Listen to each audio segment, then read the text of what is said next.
I'm gonna call this Dumfries Town Council meeting of Tuesday, June 6, 2023 to order. Madam Clerk, please take the roll. Yes, sir. Councilman Brown, Present.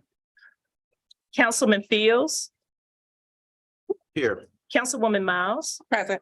Councilwoman Peterson, Present. Councilman Pete, Here. Vice Mayor Nickerson, Here. Mayor Wood. Here. Sir, you have a quorum. Okay, thank you. I will now invite Dr. Crystal Woodard, pastor of Dumfries United Methodist Church, to the podium to give us our invocation.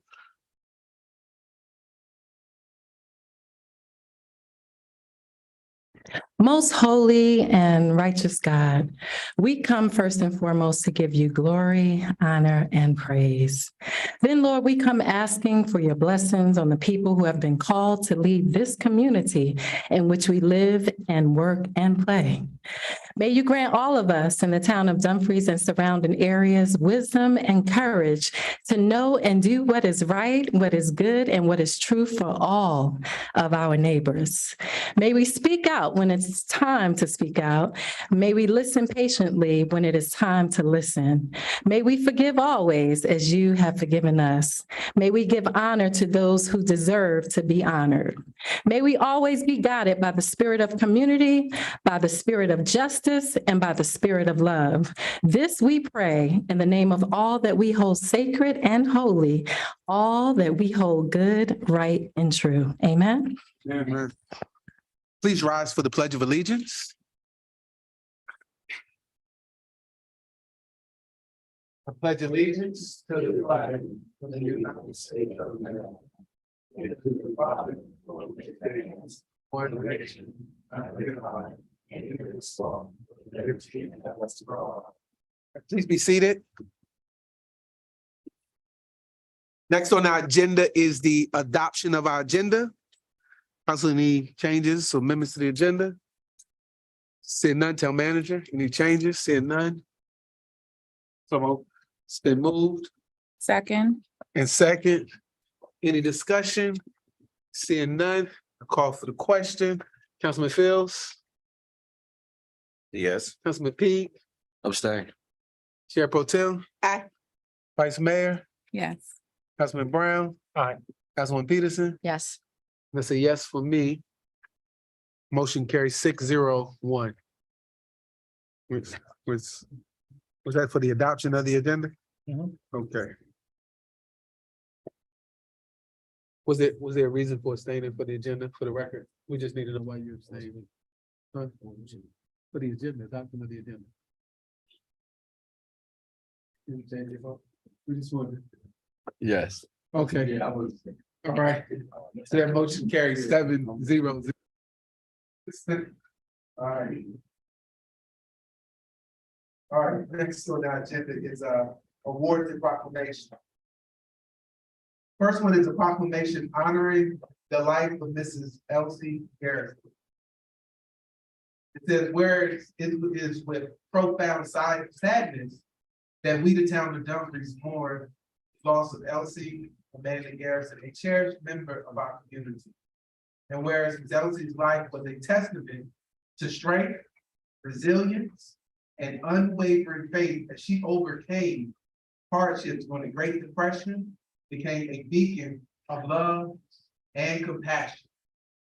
And whereas Elsie's dedication to help her family, friends, and the town of Dumfries was unparalleled, as she opened her home with open arms, providing warmth, laughter, and countless memories for all who knew her. And whereas Elsie's unwavering support for her late cousins Jack and her beloved Washington Redskins showcased her loyalty, her dedication, and unwavering spirit.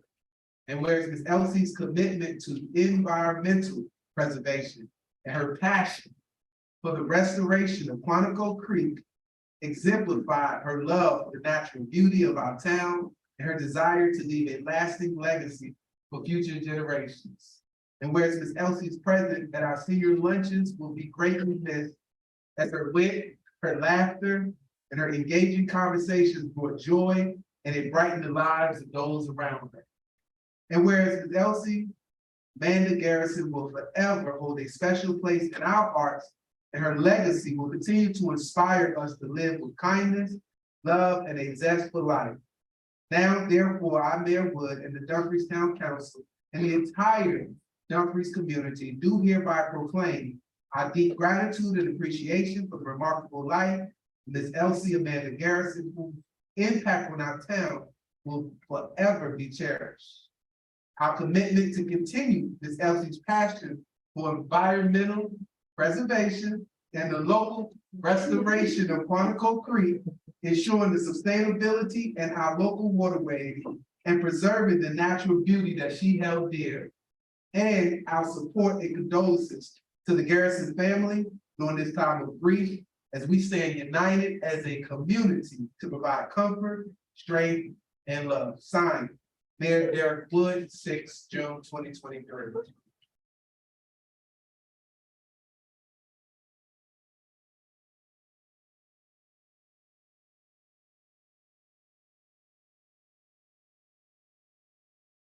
Accepted her son's death was Wednesday. My brother. Governor Cicero.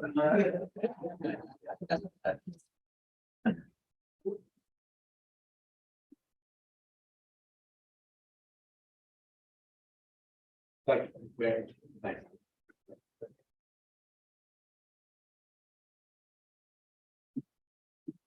Is it on? Oh, it is.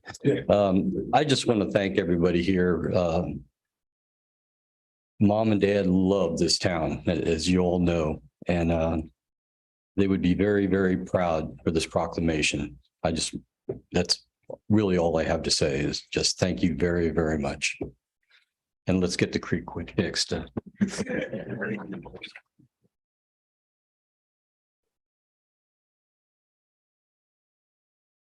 last conversation she had with me and the town manager in the backyard was to get that creek fixed. All right. Next is a small cities proclamation.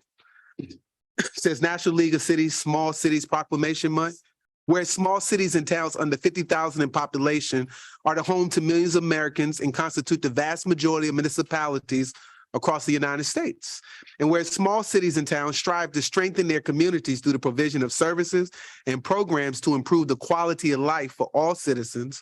And whereas the federal government is an essential partner in the success of small cities and towns and must be encouraged to continue to support programs and legislation that strengthen small communities.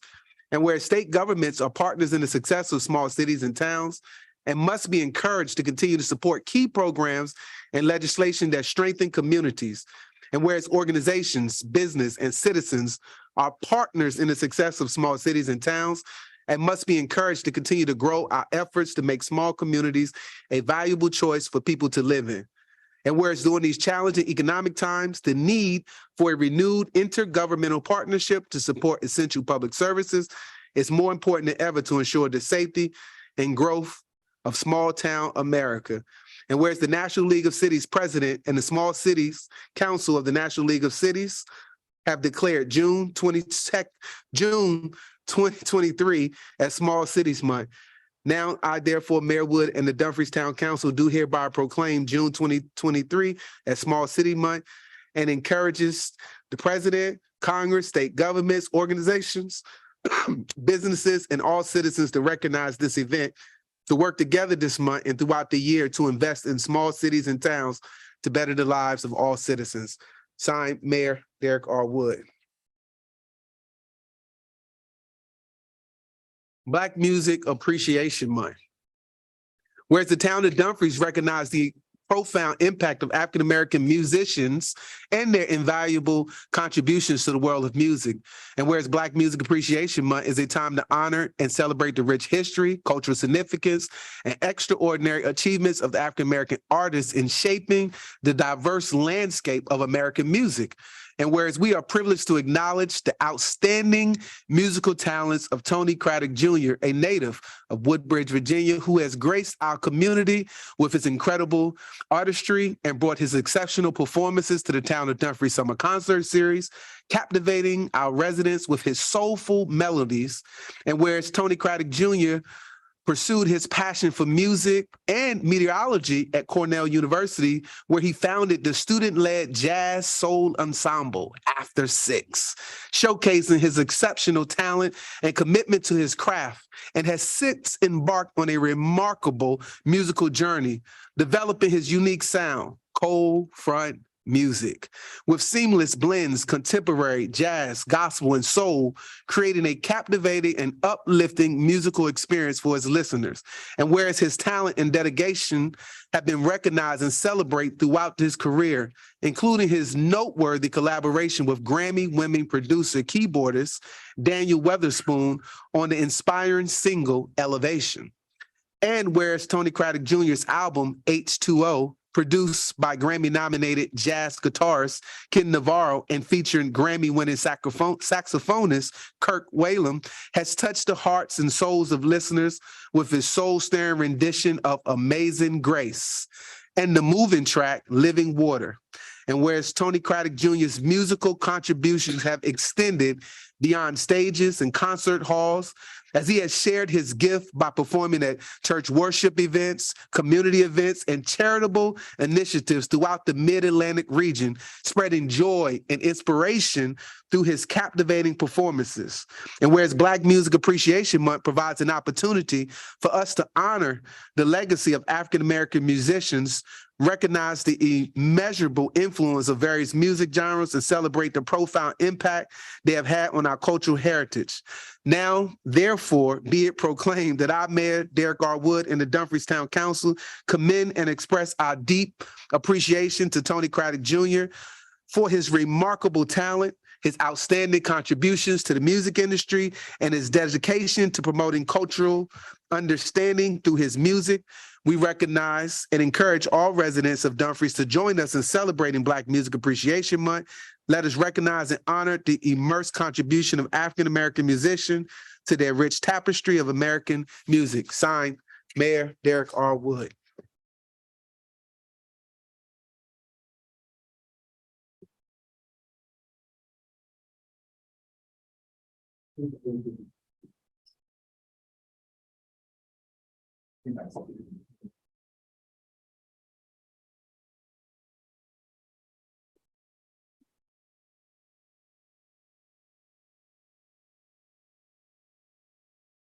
Good evening, everyone. Wow. By far, one of the most humbling moments and biggest honors of my life.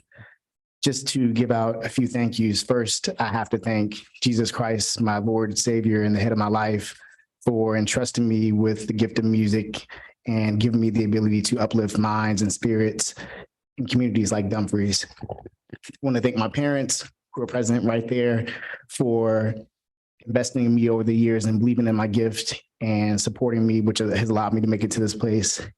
I want to thank my wife, Danielle, for supporting me and becoming my creative director. A lot of the force behind what happens with Cold Front Music. My kids for listening to my music. They even fall asleep to it at night. Thank you, Mayor Wood and Town Clerk Hill, the entire Town Council, for your support and endowing me with this honor. Dumfries and I have quite a bit of history. My home church is First Mount Zion, right off of 234, and that's the place where a lot of my musical gifts were honed and refined, which has allowed this moment to take place.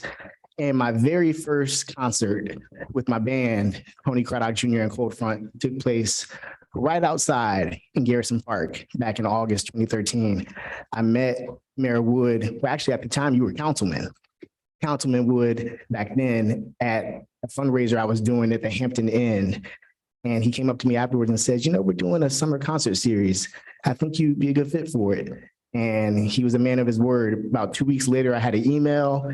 And since then, it's been history. So, and I was back here even last fall for another concert. So I'm excited about this honor. Again, this is about Black music and the role that it plays in the tapestry of America. So thank you for this honor. And I know your motto is taking Dumfries from a place that people go through to a destination. And the arts and entertainment has the power to bring people to a place like Dumfries. So I look forward to continuing to partner with you to make Dumfries the destination. Thank you.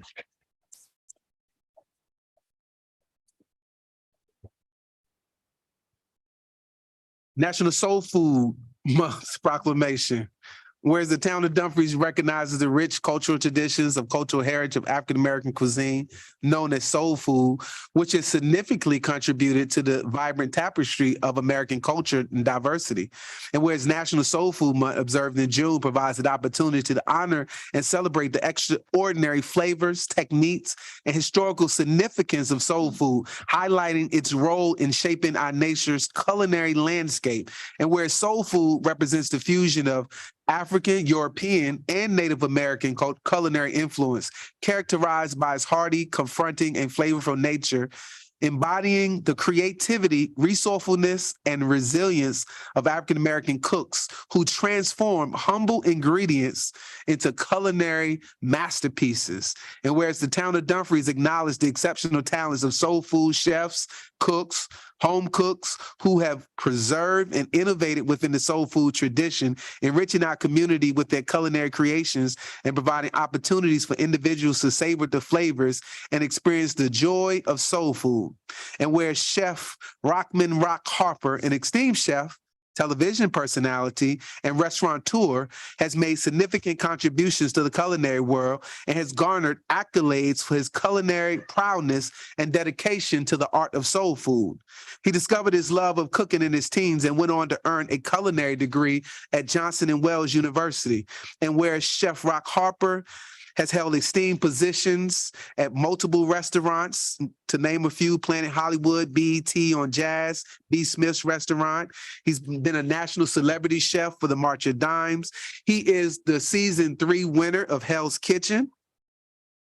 He's published a book, 44 Things Parents Should Know About Healthy Cooking, and he's been recognized with prestigious nominations, including being a Grammy Award finalist in the category of Hottest New Sandwich Shop for his establishment of Queen Mother's Fried Chicken, showcasing his innovative approach to soul food and culinary entrepreneurship.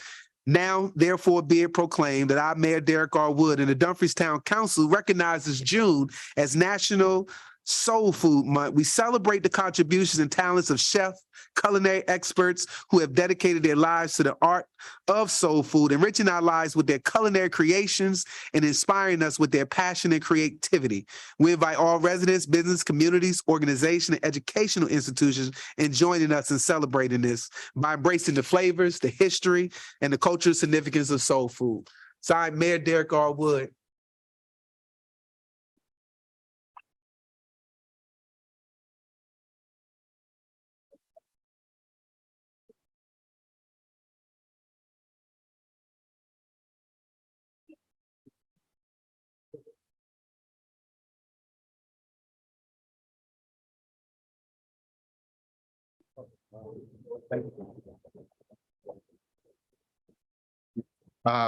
This is, I never get old enough or enough for all of those things you read about me.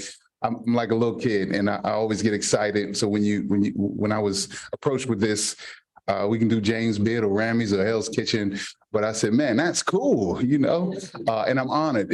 I'm honored, Mayor Wood. Thank you so much. Just to give you a little, I don't know if you all know, you didn't read it here, sir, but I also was a culinary instructor at Stratford University, and the mayor was my student. How things progress. But that is a very cool honor. My grandmother was from, our family is from Tappahannock.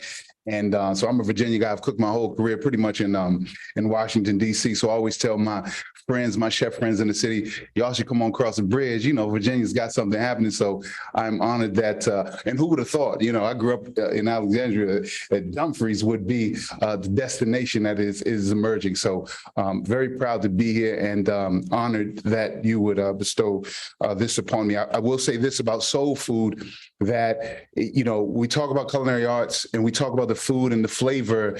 Really, soul food has been, in my eyes, misunderstood. And it tastes good, but it is really about the people that made it, and also the people that it nourished, and it continues to nourish. So when I'm at Queen Mother's, we make the best fried chicken, I believe, on the planet.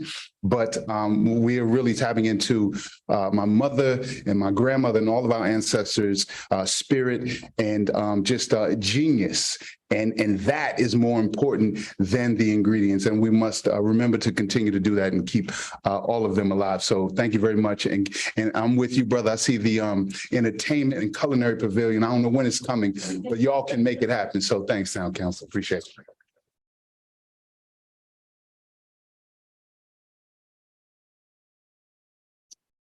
Juneteenth Freedom and Equality Day proclamation.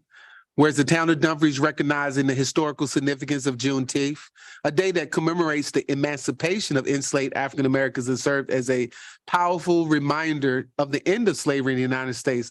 And whereas on June 19, 1865, Union General Gordon Granger arrived in Galveston, Texas, and announced General Order Number 3, proclaiming the freedom of enslaved individuals, marking a monumentous milestone in the struggle for civil rights and equality. And whereas Juneteenth represents a pivotal moment where the principles of freedom, justice, and equality reach the deepest corners of our nation, empowering African Americans and igniting the ongoing fight for social justice and the pursuit of equality.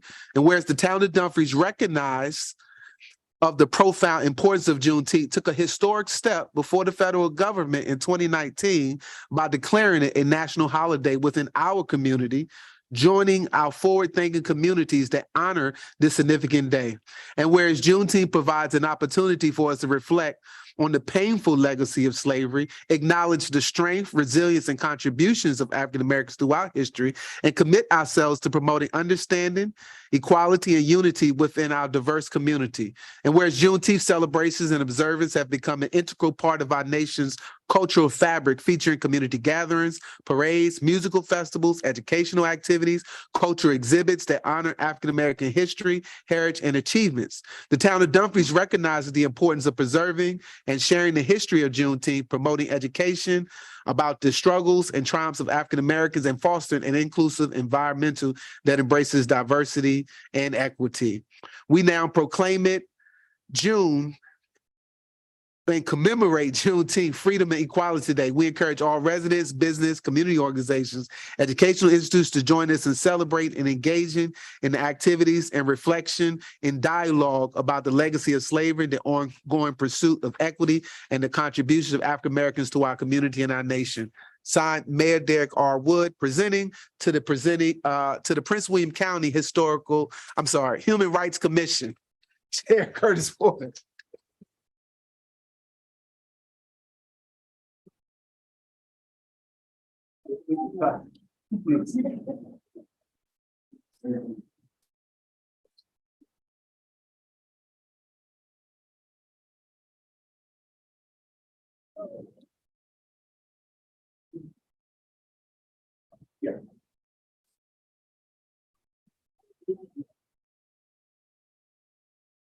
Mayor Wood, members of the Dumfries Town Council, I received this proclamation on behalf of the Prince William County Human Rights Commission and all of the residents of Prince William County. As I reflect upon the significance of this, I was brought to think about what Frederick Douglass said on July 5th, 1852. He says, "What is the 4th of July to the slave?" So thankfully, years later, Juneteenth came about, which was the second step in freedom. And about 6 months later, the 13th Amendment was passed that ended slavery in America.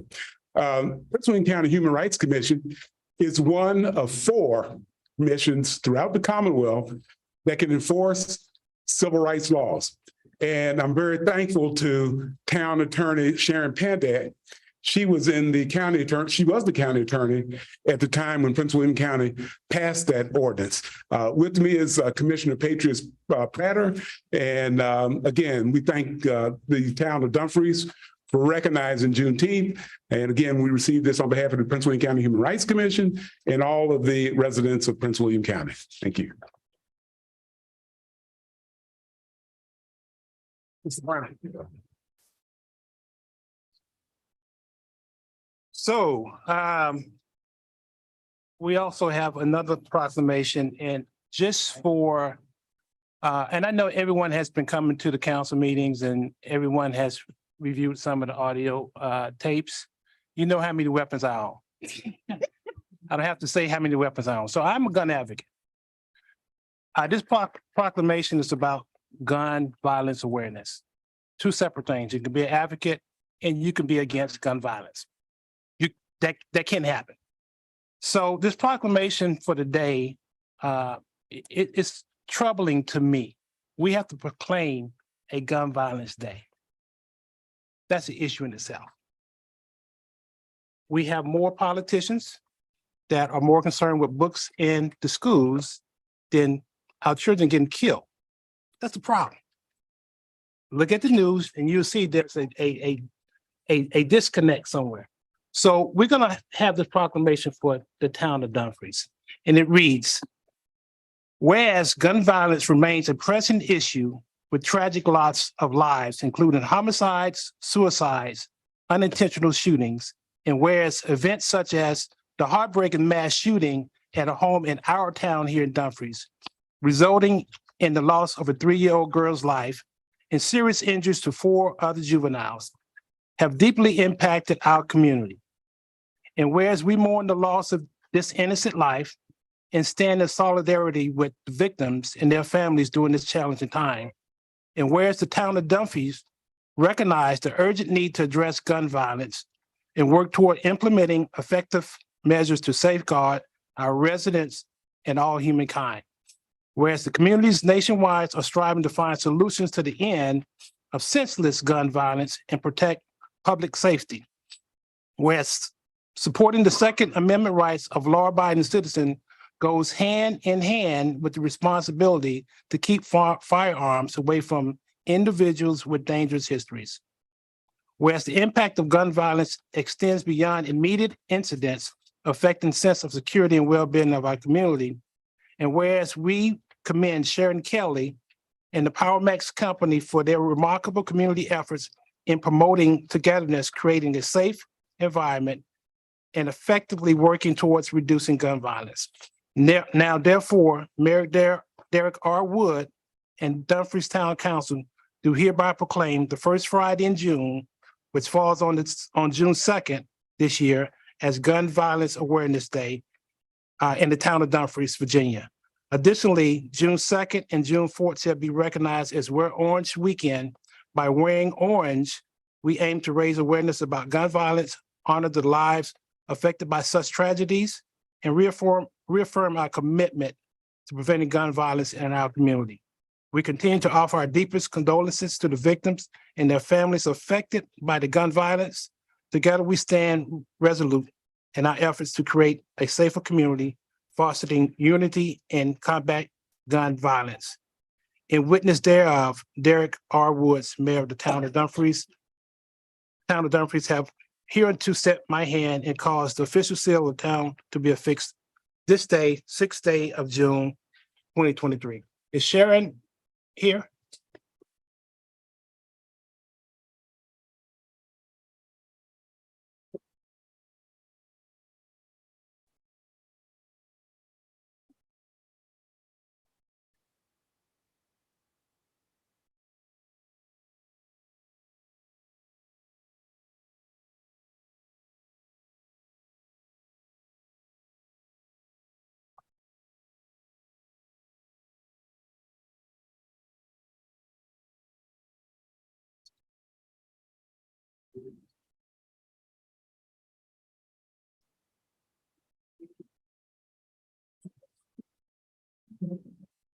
Thank you, Mayor Derek Woods and council members. We really appreciate this. I accept this award on this proclamation on behalf of Power Max Company.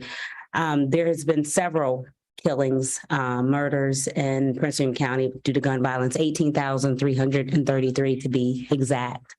My heart is true and dear to the cause of stopping violence in general in Prince William County. I'm a resident of Prince William County for over 30 years. I graduated from Potomac Senior High School, class of 1995. And it's interesting to see how it has changed because back in my day, and I can say that because I'm graduated in 95, but back in my day, violence was simply fighting, right? It was fighting. I thought that was violent. But now we have to be concerned if our children are even going to make it out of school, if we're going to get a phone call that the school is going to be in a lockdown. It's so important that we talk to our neighbors and talk about the things that we can do to try to help bring a stop to this because it's getting worse. And as I mentioned many times before, there's a lot of development that's going on in Prince William County, but the development of the houses and businesses does us no good if people are dying. So it's really important for us to take the time to talk to our neighbors, think about what we can do to help. PowerMax Company is here and ready and willing to help anyone who needs help, whether it's through therapy, life coaching, whatever it is that we need to do to offer support to families to help reduce what is causing the gun violence. I'm an advocate for saying that I think it starts in the home. And I don't think it's a one person job. I think it's multiple people. I think it's parents, it's teachers, it's council members, it's governors, it's everyone. It's not just when they say it takes a village, it takes a village. I learned that my father was murdered when I was 1 year old. I knew he had passed away, but it was only recently that I learned that he was murdered. So it's interesting that it worked out where I'm now fighting against the very cause that took his life. So I stand with Dumfries. I stand with the town of Dumfries, the people of Dumfries and Prince William County and taking a stand against gun violence, and us working together to do what we can do to make this a better community for everyone and a safer community. Thank you so much. I really appreciate it.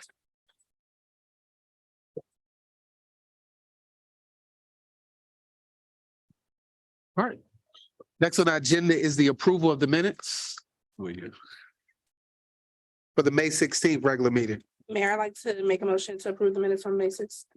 Second. Okay, it's been moved, it's been seconded. Any discussion? Seeing none, Councilman Brown? Yes, okay. I have an item.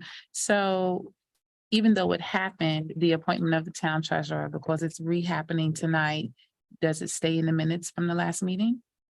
Yeah. Yes, Mr. Mayor, yes, it would still be in there. It's just Okay. a reappointment tonight. That's it. All right, seeing no more discussion, I'll call for the question. Councilman Brown?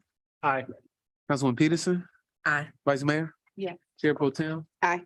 Steve? Abstain. Phils? Aye. And that's a yes for me. This motion carries 6-0-1. All right. Next citizen comment period. Was there any citizens who signed up today, Madam Clerk? to Speak? No, sir, not tonight. I'm afraid to ask, but was there any citizen that came in late that needed the opportunity to speak tonight by any incident? Okay, seeing none, great. We will move on to the council comments. Okay, Mr. Brown, you have any additional comments tonight? Just a few. Last month when we met, actually two meetings back, there was an incident at our fire station. And we all as a council didn't have opportunity to comment. This is our community. And we have to police ourselves. The police can't do it all. We have to parent. What we found that there was kids that broke up all those glasses over there. They had absolutely nothing to do but go break out windows at the fire station that is in town to help support them. That could be a recreation center at any time. I don't know if these kids have that knowledge of we're trying to help them. However, parents have to be held accountable for your kids. That's just it. If we allow this type of damage in this town and we do not resolve it, it's going to continue to happen and we'll have a bad place to live. And that's not what we want to do. So if you need help as parents, there's organizations out there to help you parent. If you need some help, I can locate some for you. So it's not about you being a bad parent. It's you may not have the skills and you may need help. If you need help, reach out. We're here to help. I think that's it, Mayor. Thank you, sir. Councilman Pete? Anything? Oh, yes, I want to piggyback what Councilman Brown was stating of the recreational center. We as a council are working hard to put this recreational center together for the children, to give them something to do. During their usage of after school, even during the summertime, putting programs together and revamping the building. I just leave it at that. But I do want to say that again, we as a community have to take care of everything within the town of Dumfries. This is our town, from the entrance to the exit. This is our town, whether it be, you might have to do a little, pick up a can or two or a bottle or something that you may see just to help keep your neighborhood nice, just what's right there in front of you. You might have to call the police department to engage in something that you might see suspicious or deemed dangerous for our community. Chief, I want to say you guys are doing an excellent job out there. I'm out there enough to see the job that you're doing. And within the last 3 months, oh man, the plan that you're putting together to keep our community safe, I want to say thank you for that strategy. Again, back to the recreational center. This is our recreational center. Point blank, period. Keep it clean. It's yours. That's it. Mr. Fields? Yes, sir. Good evening, everyone. First of all, I love to see a full house here at Dumfries Town Council meetings. I just enjoy it. You come out to see your work in progress. This is your town. We represent you all. So the work that we do here, you get to see it in progress. Instead of hearing about it, you come here to see it for yourself face to face. June is full of everything, as you can see, the many proclamations, the presentations that you all have come to see. I must say June is full for me too. Grandson birthday on the 2nd, daughter's birthday on the 22nd, parents' anniversary on the 20th. So 25 years for them. Don't do the math. And 25 years old for my daughter, and 6 for my grandson. Also, my bonus grandmother, she turned 100 last month. So she had a big birthday party last weekend. And thank you, Madam Clerk, for helping me write up something for me to present to her at her birthday party last month. So she's doing well and out there dancing and everything. So it is a blessing, definitely. We know. We have several here in town, as we know, that make it to 100, and it's just a blessing. Also, I like to, of course, you see I'm wearing orange, and I'm gonna do it every chance I get this month. Mr. Brown, I got one on the way. No, I'm talking about guns. I got one on the way. So I'll be joining the number. No, I'm not talking about a baby, but it's gonna be my baby, okay? I got one on the way. And with that, we were talking about wearing orange and Gun Violence Awareness Month. In conjunction with that, this coming weekend on Saturday, I'll be holding the 6th annual Stop the Violence event with Chastity Smalls, Serious Business Radio, right here in Dumfries Shopping Center. We're going to have plenty of vendors out. We're going to have performances and guest speakers as well. Last year was very big, and we plan to have it even bigger this year. Again, to Stop the Violence Awareness Show, Street Fest, whatever you want to call it. Come out to Dumfries Shopping Center. It starts at 1 o'clock and will go to 7. This is the third or fourth time it's been in the town of Dumfries. So we're going to keep it going. It's been big. Let me read my notes. What else we got on here? That's it. So enjoy the summer. School is about to let out soon. Kids, parents, teach your kids how to be safe this summer. Years ago, when I was a young police officer, I started something called Summer Safety Kickoff, and I would go to elementary schools and teach them about how to be safe in the summertime and what to do and what not to do. And back then, internet was new, but now it's big. So monitor your children on the internet, monitor them when they go to the pool and just out playing in the summertime. We need to keep an eye out for them. And like the lady said, it takes a village. So we all need to be involved. Thank you. Chair Pro Tem. Thank you, Mayor. I am going to keep it brief. I want to say congratulations to all of our graduates.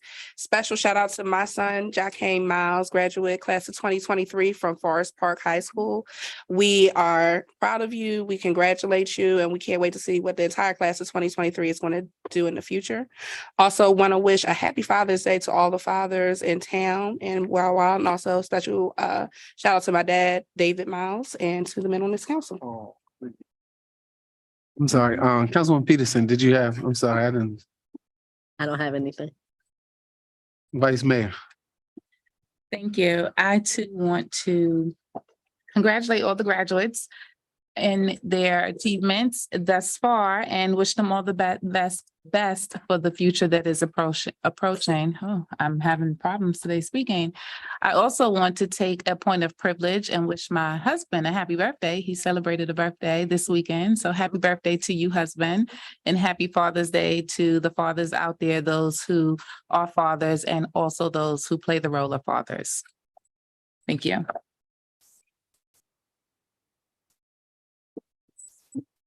First and foremost, I want to congratulate, as my notes say, all the class of 2023 graduates. Special shout out to Chair Pro Tem's son and my daughter on crossing the stage at Forest Park this past Sunday night. It was a late night graduation, but we made it through. It was interesting, a Sunday night graduation. I want to express my heartfelt gratitude to each and every one of you for your continued support, your engagement, and your commitment to making the town of Dumfries a vibrant and thriving place that people don't just drive through, but a place that people drive to. Your active involvement is playing a significant role in shaping our community into what it's becoming. I'm delighted to share with you some of the remarkable achievements that we've accomplished together, from infrastructure improvements to the economic growth that you're beginning to see around here. We're experiencing a lot of positive developments that benefit us all. And these achievements are a testament to this council's collective efforts and our spirit of collaboration that defines our community. I had the pleasure of being invited to and participating last month in the third annual national convening of Black mayors last month in Philadelphia. And I had the opportunity to sit on the panel where they talked about Black entrepreneurship, equity, business scalability, and capacity building. I was delighted to share and promote the achievements that we're having in our community. And even more was inspired about how we can close the Black wealth gap here in the town of Dumfries through our ability as a council to create policy. Also spoke just recently yesterday at the Four Seasons over in Dumfries about our upcoming 275th anniversary celebration.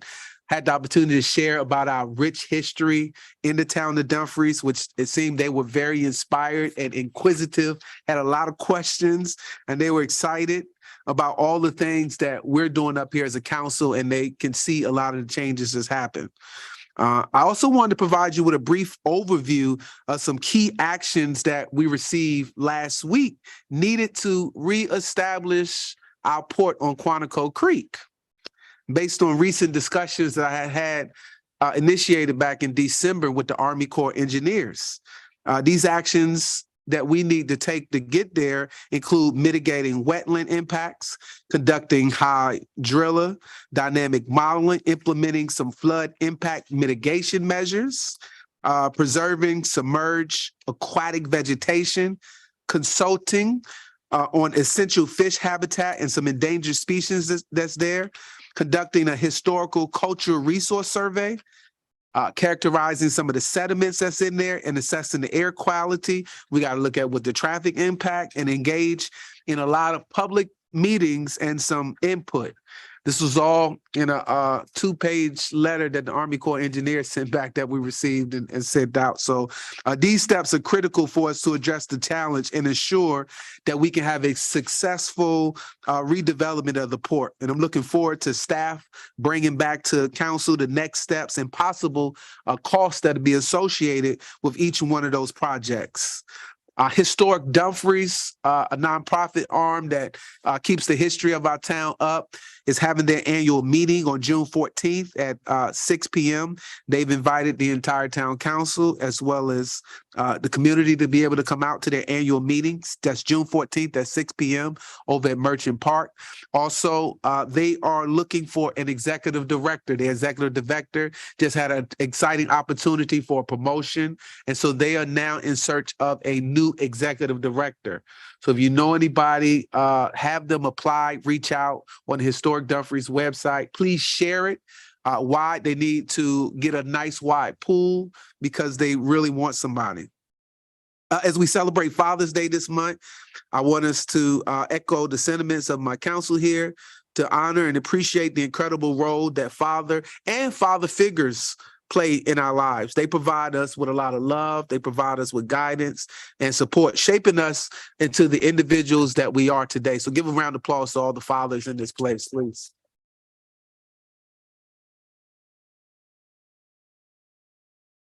June holds historical significance. We heard about observing Flag Day, Juneteenth, a day that's also symbolizes the liberation. We heard the proclamation. We reflect on the progress of promoting the equality. We've addressed today the gun violence and how important that is, and that remains a priority for us. We're dedicated to continue, as you see this council raising awareness, implementing preventive measures, and supporting those who've been affected by the issue of gun violence. Through collaborative efforts with these nonprofits in these communities, through these community events, it's going to foster Dumfries and the surrounding communities a safe and secure environment where every individual can feel protected and they can thrive in this community without fear.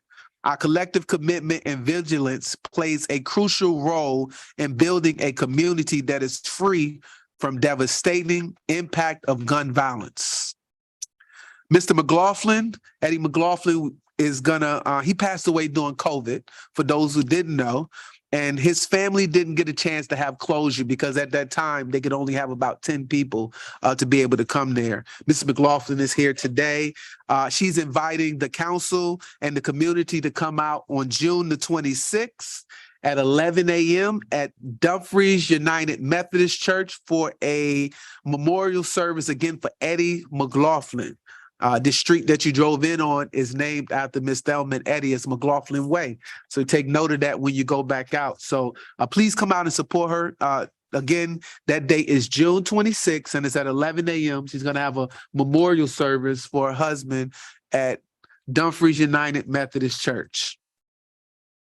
On June 29th at 11 a.m., there's going to be a ribbon cutting ceremony, and we're going to meet at 3800 Grand Park Road for the Bus Shelter Beautification Project.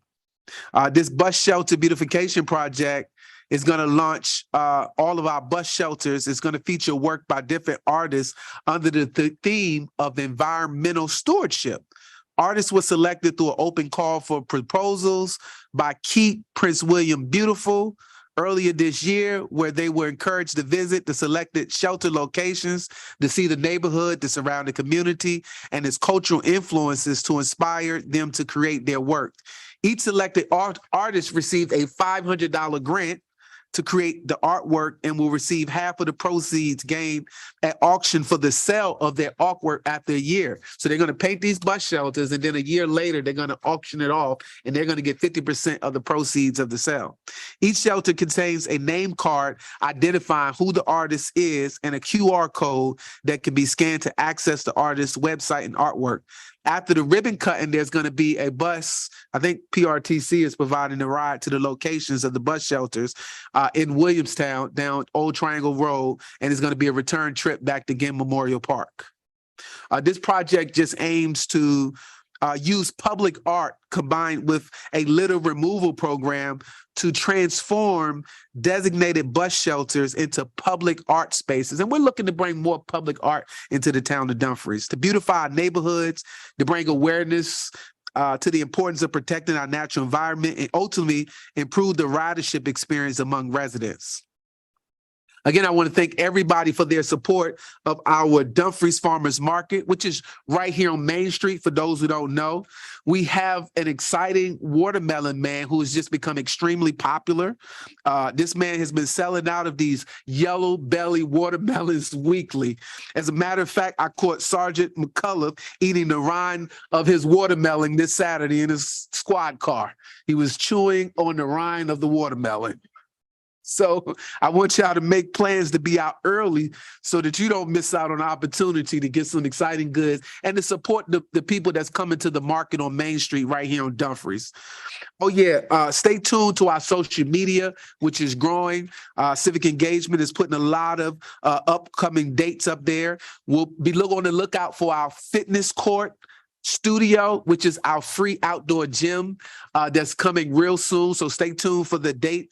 Space is limited, but I also want you to RSVP for the State of the Town address, which is going to be happening here Thursday, June 22nd at 7 p.m. right here in the council chambers. Lastly, I think Ms. Pandek said I hadn't given my words of inspiration in a while. So this month I leave you with beautiful poems, and she always looks for my words of information. And this is one of my favorite poems by Marianne Williamson, and it's called Our Deepest Fear. It's from her book, Return to Love. And it says, our deepest fear is not that we're inadequate. Our deepest fear is that we're all powerful beyond measure. It's our light, not our darkness, that most frightens us. We ask ourselves, who am I to be brilliant, gorgeous, talented, fabulous? Actually, who are you not to be? You're a child of God. Your playing small does not serve the world. There's nothing enlightened about you shrinking so that other people won't feel insecure around you. We're born to make manifest the glory of God that's within us. It's not in just some of us, it's in every one of us. As we let our own light shine, we consciously give other people permission to do the same. We are liberated from our own fear, and our presence automatically liberates others. That concludes my remarks for tonight. First on our agenda right now is a presentation from Retail Strategies. We have the president, Lacey Beasley of Retail Strategies. We have the COO, I think it's Mead Silsaby. I probably messed that up, sorry. And we have Hannah Simmons, who handles our portfolio of Retail Strategies. This time, if you direct your attention to the screen, they will give an update on the recruitment is going. Yeah, right here. Yeah, you didn't hit share. Can they hear us? Hey, can you hear us okay, Mayor Wood? Yes, we can hear you. Okay, can you see our screen? Are you sharing? Okay, Share. there we go. Okay, got it. There we go. You see our screen now? Yes, we can. Okay, there we go. You're small. Thank you, Mayor and Council. We're really excited to present to all of you this evening. My name is Hannah Simmons, and I'm your point of contact here at Retail Strategies. And with me tonight, we have Lacey Beasley, our president, and Scott Von Cannon, our COO. We are coming up on the end of our second year of our partnership with Dumfries and wanted to use this time to give an overview of our efforts thus far and go over the timeline of a real estate deal. Thank you, Mayor and Council. We're honored to be here today, and our partnership we very much value with the town of Dumfries. So we wanted to give you an overview and just talk a little bit about who we are and how we've partnered with you and how that works and what we're looking at in the future. So I'll tell you a little bit about our company to get us started. We're based out of Birmingham, Alabama. We have offices in Fort Worth and Atlanta and Starkville as well. We have about 70 team members, and what really makes us unique is we are a retail real estate firm that works as a consultant with municipalities, and we branched out of a full service real estate firm that does tenant rep work, retail recruitment. We do landlord representation, property management, and development. So you have several retail real estate professionals here. And the reason we exist is to help towns like Dumfries in bringing national retailers to your community.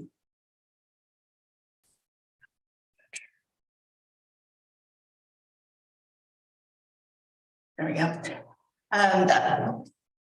In working with cities, we're always listening for how we can help the communities we're working with. And where today we're going to focus on national retail recruitment. We also help communities with downtown strategies and small business support. So all things retail recruitment and retail retention. So all 70 team members are solely focused on those things.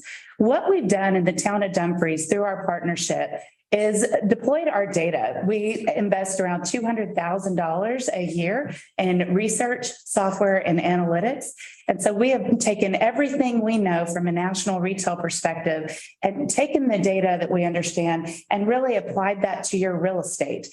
We have over 200 years of expertise and experience in commercial real estate. And it's all about the connections that we have here on our team. We've reached out to property owners and retailers, brokers, franchisees, and developers on behalf of Dumfries to help you really advance your retail recruitment efforts from a national perspective. So to tell you what we really value about our partnership is we really serve as an extension of your staff. We have an entire team here that goes out. We go to retail trade shows such as ICSC. Now, traditionally, ICSC stood for International Council of Shopping Centers, and they've recently rebranded to Innovating Commerce Serving Communities. And ICSC has about 50,000 members nationwide. What they do is several different conferences. So ICSC Las Vegas is the show that we were just recently at, and there were about 24,000 people there. We represented Dumfries at that show, at the Mid-Atlantic show, and the ICSC Carolinas in Charlotte. There's also an event called Retail Live. So when we go to these shows, we have the opportunity to make sure that we're putting Dumfries on the map in a place that you might not have been able to otherwise. Our team has Hannah, who you've met earlier, is solely focused on Dumfries and our Virginia partners. What Hannah does is calls the retailers, calls the property owners, and we're not just a study that sits on a shelf. We are proactive outreach and retail recruitment. So this is the team that you're working with. You see myself, Lacey Beasley, and Scott Von Cannon, our COO, who's with us today. Mead Silsby couldn't join us today, our CFO, but we do have Scott Von Cannon, our COO, and our founders, Robert and Mead, have started retail specialists and retail strategies. So I'm going to turn it over to Scott Von Cannon, who is going to walk you through our partnership recap. Hey guys, as Hannah mentioned, we are kind of rounding out the second year of our partnership. We started a partnership with the city of Dumfries, or with the town of Dumfries, in June of 21. Those first really 3 months of our partnership was our opportunity to discover your market. That was the point in which we ran a lot of the data and the analytics, identifying things such as population density, to traffic counts, to mobile data mapping. Following that, I believe it was August, our team had come up to Dumfries and conducted our first boots on the ground tour. That's really an opportunity for our team to identify the real estate assets, whether it's vacancies in shopping centers like the Dumfries Shopping Center, or vacant parcels down Highway 1, or real estate opportunities near the new resort casino that's being built as well. And so we cataloged, I believe, about 25 properties about 2 months into our partnership. Then we kind of came back to our headquarters, took a look at what the real estate told us about Dumfries, compared and contrasted to the analytics side. And that is when we identified and created our retail recruitment plan, which we gave to multiple leaders. I believe that was in close to September of 21. And really from that point on is when our team started executing that plan. So we're probably close to 20 months in conducting our proactive outreach to retailers on that prospect list, developers and brokers that represent them. In addition, we've conducted and continue to conduct a lot of outreach and dialogue with local property owners, shopping center owners, leasing agents in your community as well, trying to really connect the dots and tee up these deals. Our data really led us to identify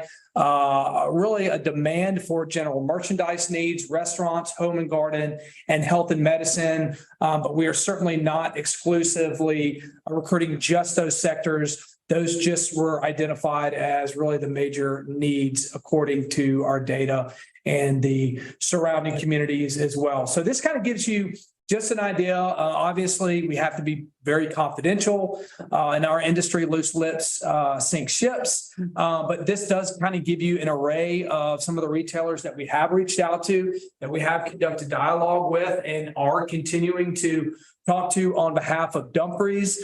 Some of these brands are not ready for Dumfries. Others are very interested in the market. Others were navigating barriers to the market, whether it's real estate, franchisees. And as we'll talk about here a little bit in a moment, we do have some of these brands that are pursuing sites and stores in your market.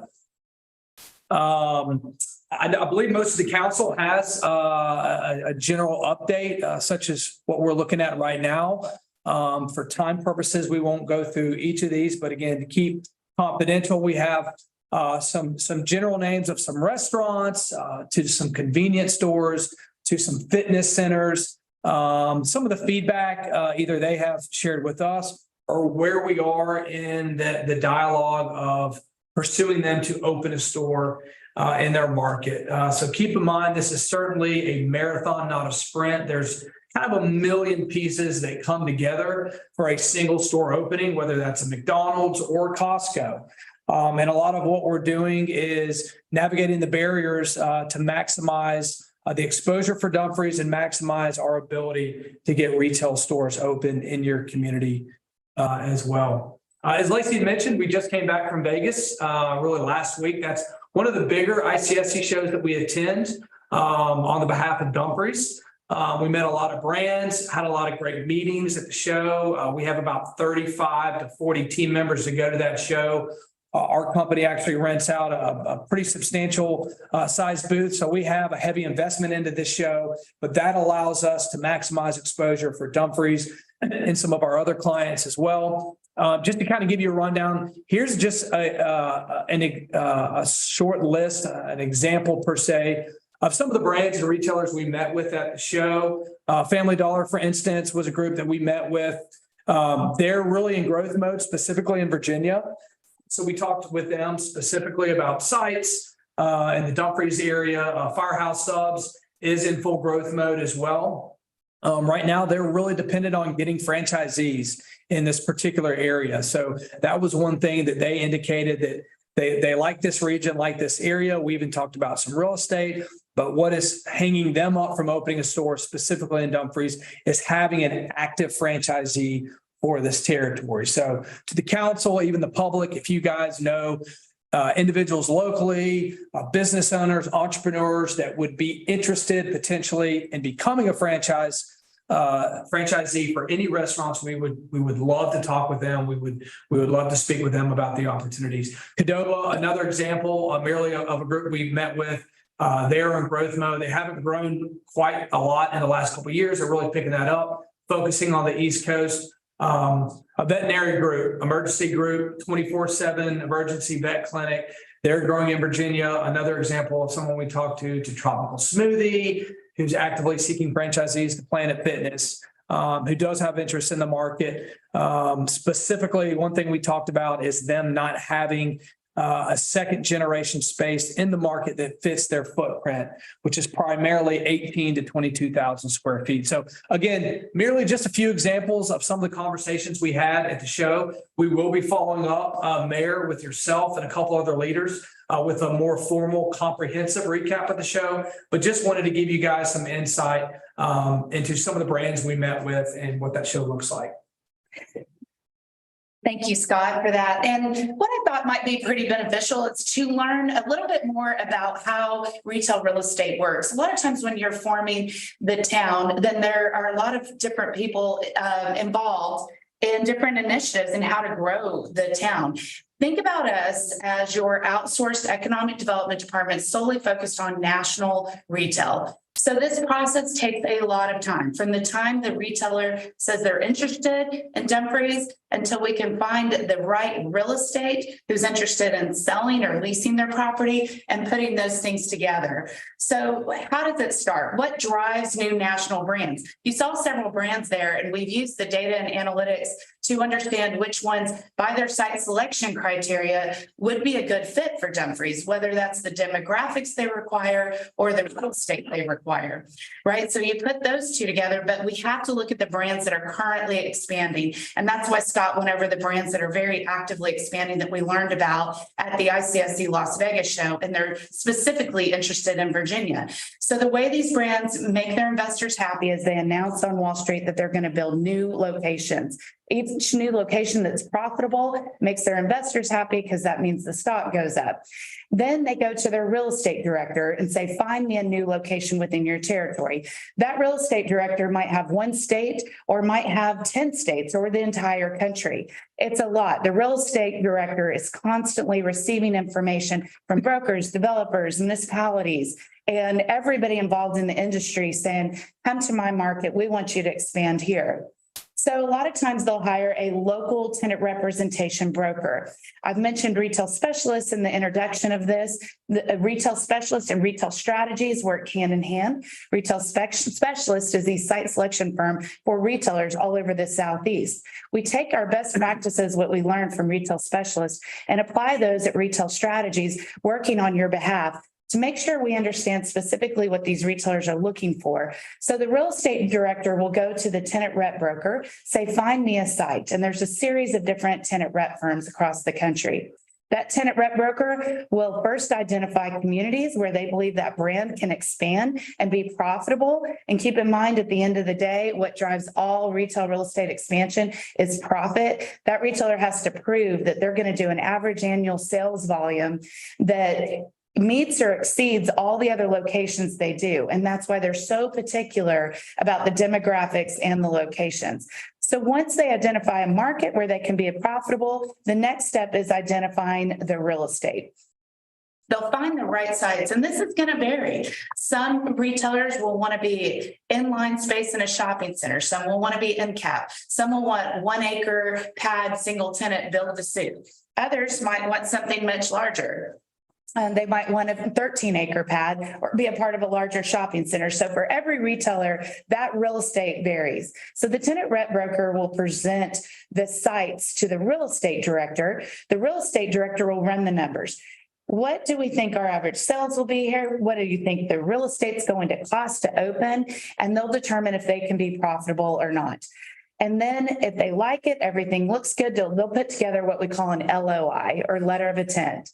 Letter of intent, just the non-binding legal agreement that says they like each other. The real estate and the retailer like each other. And this is a lot of what we do when we're prospecting, where we've reached out to 70 retailers. To get a few live ones on the hook is a little bit of a challenge. You do a lot of outreach, you get rejected a lot, but what we are doing is finding those that are active and saying, yes, I like the market, or yes, I like the real estate, but that's really just the beginning. So letter of intent says, I like the deal terms that you've negotiated. So then they're going to take it to a real estate committee. And that real estate committee will say, yes, we like the site, or no, we don't. And that's a smaller group of individuals that really drive the company. You have to get operations involved and several other team members. So think about everything with retail. Oftentimes we think about the operations of the retail brands. We're really focused on the real estate side. So there's operations and real estate. And I want you to mentally kind of divide those two and understand that where you as the town of Dumfries can really make a difference is on the real estate side of it. The real estate committee approves it. We get the attorneys involved. It goes to lease. Then a developer will build the site, and then ultimately it will open. So you can see that timeline at the bottom. This can take anywhere from 18 months to 3 years. When we began our partnership with you, we very intentionally asked for a 3-year partnership because we know the timeline of a deal. And a lot of seeds we planted on day one are the deals that we are still working on today. So this is a good example of really digging in and looking at the market and saying, how do we look at our data? I mentioned earlier, we have around $200,000 that we invest in research. And one of those is mobile tracking data. So if your location services are on your phone, then we can track your commuting patterns. This is an example of the McDonald's. We have the Triangle Plaza McDonald's and the Dumfries Road McDonald's. And our mobile tracking data, you can see where the Dumfries Road McDonald's has about 125,000 annual visits. And it's the number 6 QSR in the county. That means quick service restaurant. You can see the traffic counts. VPD is vehicles per day, 35,000 vehicles per day. And on the left, we have the McDonald's at Triangle Plaza. You can see where the number of annual visits to that McDonald's is around 20. And the annual visits is 118,000. But it's number 20 of the QSRs in the county. And you can see the traffic count is nearly a third as much. So these are the types of things that retailers are looking for, and how it's so critically important to have the right real estate on the right intersection of the right corner of town. A coffee shop is going to look for the AM side of the road where you pull in, take a right to pull in, get your coffee, take a right to pull out. A grocery store is going to look for the PM side of the road where you're coming home from work and you can take a right, get your groceries, and then drive home. So I would say this is where it is so important to have a professional in retail real estate, because we know the deal terms, we know the language of this space, we know what the retailers are looking for, and know that we're working on your behalf to proactively reach out to the property owners and the retailers to make connections that might not happen otherwise. So we are more than happy to take any questions that you might have.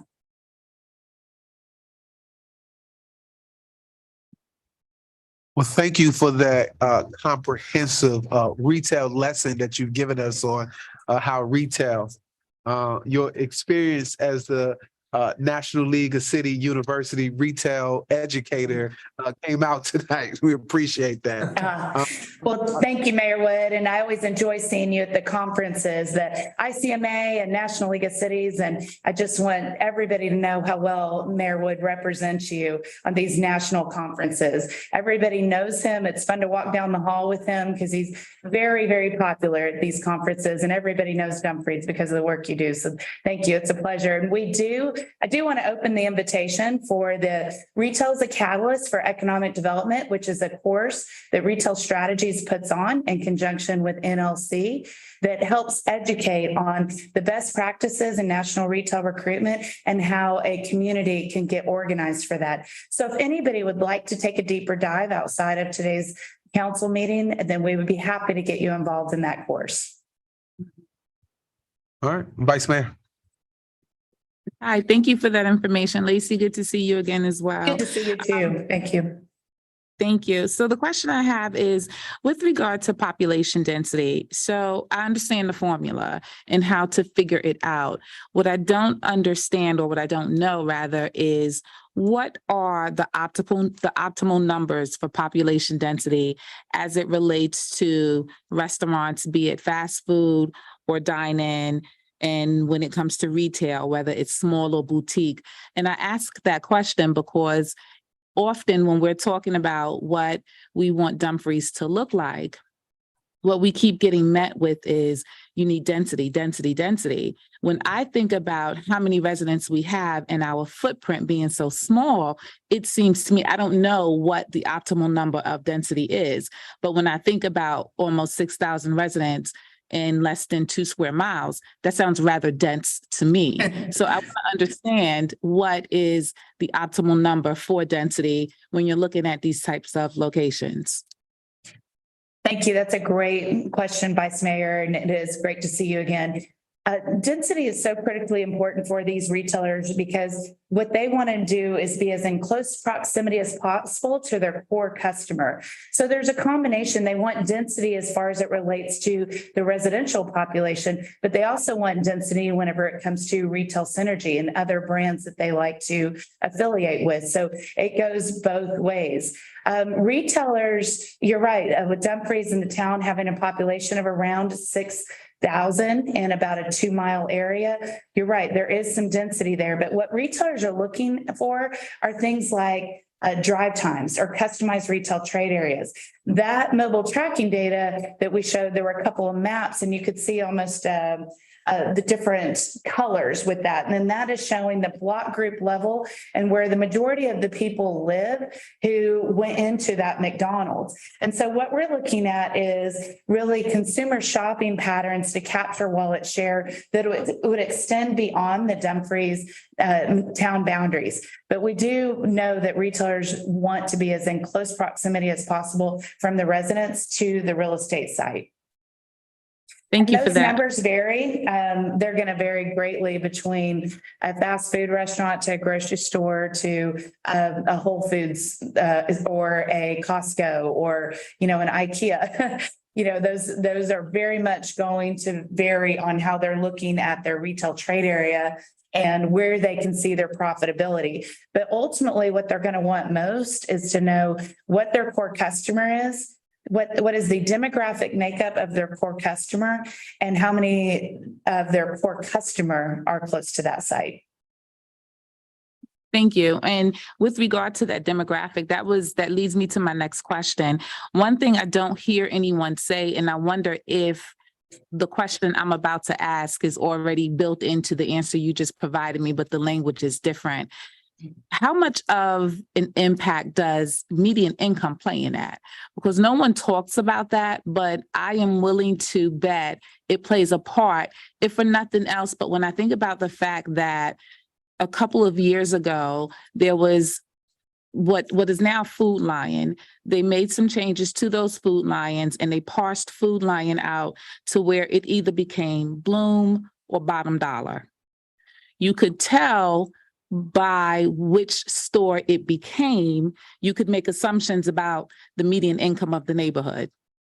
But no one ever talks about the income, the median income, and how that factors into which stores go in which neighborhoods. So what language is used when people are talking about what guidelines are considered when retail or commercial businesses are thinking about an area? Is that the good demographic that you're referring to? Absolutely. I did very vaguely high level say demographics. So the key demographics they look at are population, median household income, as you've identified. It's going to be projected growth rate is very important because the retailer knows if they're going to invest in Dumfries, they want to have confidence they can be successful 10 and 20 years down the road. Sometimes they look at average age, and those are just the high level demographics that they're going to look at. They're going to look at daytime population. So your daytime population is who's there during the day beyond your workforce. So do you shrink or swell during the day? That is very important for restaurants, especially those that focus on lunchtime are going to look at that. But sometimes the tenant that goes into that shopping center is more of a result of the real estate, and the owner of the shopping center is rather than just the demographic. It can really vary, but the higher the median household income, then the idea is the different brands are potentially going to be able to pay a higher rent. So that they're potentially going to get more sales volume, therefore pay a higher rent, and it goes down the line that way. I think that there's a lot of brands out there for all of us as consumers, and that's really critical to look at the brands and say, is there a consumer who wants this brand? Even if that consumer doesn't represent us individually, is there a market for us that extends beyond just our leadership team? And if the answer is yes, then it's worth taking a look at that being the right brand for the demographics and for the market. What you don't want to do is overextend yourself where a retailer would come in and not be successful and then close. That's almost worse than landing the wrong retailer that isn't a match with the real estate currently or with the market. Anything you want to add to that? No, I mean, I think, yeah, we joke internally when we get questions about real estate and retail, because the answer always kind of comes back to it depends. And as far as it relates to median household income, it's certainly important, but it's more important for some retailers than others. There are certain brands that actually target low median household incomes, while others target high and others target somewhere in the middle. It just depends. These retailers know their customers better than any of us will ever understand that. They know exactly who their target audience is. So they want to be in neighborhoods and communities that display the buyers that they're looking for. They want to be as close as possible to their buyers. But short answer is median household income absolutely is important. But depending on the retailer you're talking about, it could vary on how important that is to that retailer. Okay, thank you. Mr. Brown, I have a couple of questions. you got a couple questions. Floor is So yours. Thank you for the presentation. So these are just helpful. These questions are personally for myself. So I looked at the timeline. Can you tell me if we have any intent letters? Have we any of those letters at that point, or we haven't got that far? Well, I do know that we have had a restaurant that we've been working with for quite some time now who has toured this market, who has been communicating, I believe, with multiple property owners. Usually we make an introduction between a retailer or a restaurant and a property owner.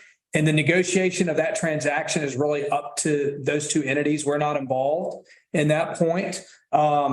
I'm going to assume that at least an LOI has been drafted and sent to a property owner or two, but we're typically not involved in that process. But we do know that we've had more than one retailer tour this market and have really narrowed down to a specific site. So I'm assuming as such, if that makes sense. So you're not sure if we have reached the point where we have letter intents signed? Well, letter intent is going to be executed from the restaurant to a property owner. Sometimes it's actually the other way around.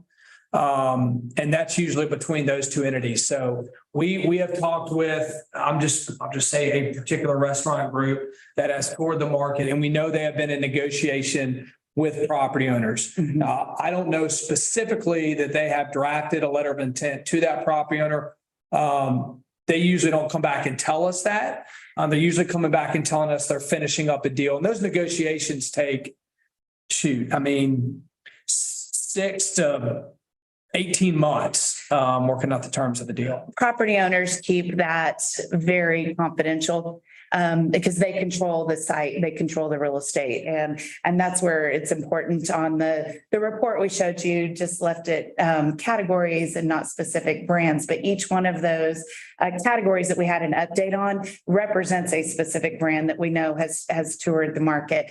And so we are right on track. I think getting to your bigger question with where we are in our recruitment efforts, going in, partnering with you for 2 years. We're very encouraged about the conversations we're having and the conversations we're having not only with the retail prospects, but also with your property owners. And so we're really have to have a lot of conversations on both sides. We might get the retail interest, but if they're not able to work out the deal with the property owner, then that we have to start over, find another real estate asset for them. There's a lot of things that change with real estate assets. So it's really keeping our pulse on the potential changes that are happening with your sites. And we have several sites that are identified that we're continuing to monitor. And what we're looking for is that perfect timing of that retailer and that real estate to line up where it'll come together. So we're right on track with the outreach efforts that we've had and the feedback that we've had in Dumfries. And I guess the last question is based upon the data and the amount of money you put into your data resources, have you determined the types of businesses that the properties will support? Yes. Personally, you say Family Dollar, for example, and for me, I don't want a Family Dollar. But that may be what I don't know. So I'm trying to manage my own expectations. So if I'm talking to a citizen, I can say, okay, we're not going to get that. But I don't know based upon what properties are available right now in the town and what is likely, what type of business franchise is likely to want to even get into that. That would help us as council, men and women, manage expectation on this end. So have something like that in the report, maybe? Yeah, certainly. Yeah, absolutely. I mean, I'll just go ahead and state, the real estate is very conducive to a bunch of different sectors. I use Planet Fitness as an example, and Family Dollar was merely a group that among several that we met in Vegas. So we're not exclusively targeting them for this market. They were just one of many retailers that we met with. But, also mentioned Planet Fitness. And so a barrier with them at the moment is real estate. Where they need an existing building, 18 to 22,000 square feet that really needs to be on, the Highway 1 or a high traffic area with great visibility. And they're also going to need, the rent to probably be low double digit or single digit rent, meaning dollar per square foot. So those are all the factors that we're typically dealing with. But, to manage your expectations, restaurant, most of new retail openings, what is it? It's close to 70% of new retail openings falls in the restaurant category. That's a lot of the brands and names that we're talking to. Some are fast food users. Or quick service restaurants, some are fast casual users. I mentioned, Firehouse, for instance, they would be more of a fast casual user. But we do have a variety of brands that make sense for the market from an analytics standpoint and a real estate standpoint. But we do, of course, always want to manage the expectations of our clients. There are brands that Dumfries is not a fit for right now.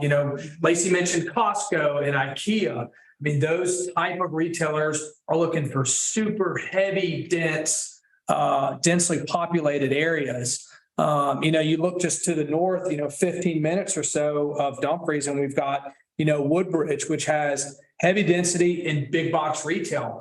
And even to the south is such as Stafford, you've got, those are competing markets. So when we're talking to some of these restaurants about coming to Dumfries, those are distractions for those guys. So we're trying to overcome, some of those barriers and really limit the list of retailers to Dumfries for those that we have a really good shot of getting to open their doors in this community. Last question. Can you send a list over of the possible franchisors that are looking to open, but they can't 100%. find it? Yes. Absolutely. I'd be happy to do that. Yeah. We would welcome your help. There's a handful that have said we would get very serious about the real estate search in Dumfries if we had an operator to open our franchise. And I'll say that's not unique to Dumfries. A lot of markets we work in, there are expanding franchises that just don't have a franchisee for that area. They typically penetrate the major markets like, you know, DC, of course, and other areas. And then some of the tertiary markets we work with, we have brands that want to open stores. They just don't have a franchisee local or in the region that has the territory. So we'd love to lean on you guys for any help, any connections you guys might be able to make in that arena. That certainly help. Thank you. All right, short question, and I know we got to wrap up and move on, but how can we incentivize or encourage property owners, I guess to say, to to be conducive to revitalize? You know, we have two strip malls that are outdated, right? I'm trying to say it nicely, right? Yeah. And we've created a revitalization zone. I think we passed a resolution in 2014 to make this a revitalization zone to give them a low impact. So how can we, what is it that we can do as policymakers up here to incentivize or to help synergize property owners and retailers that want to do business?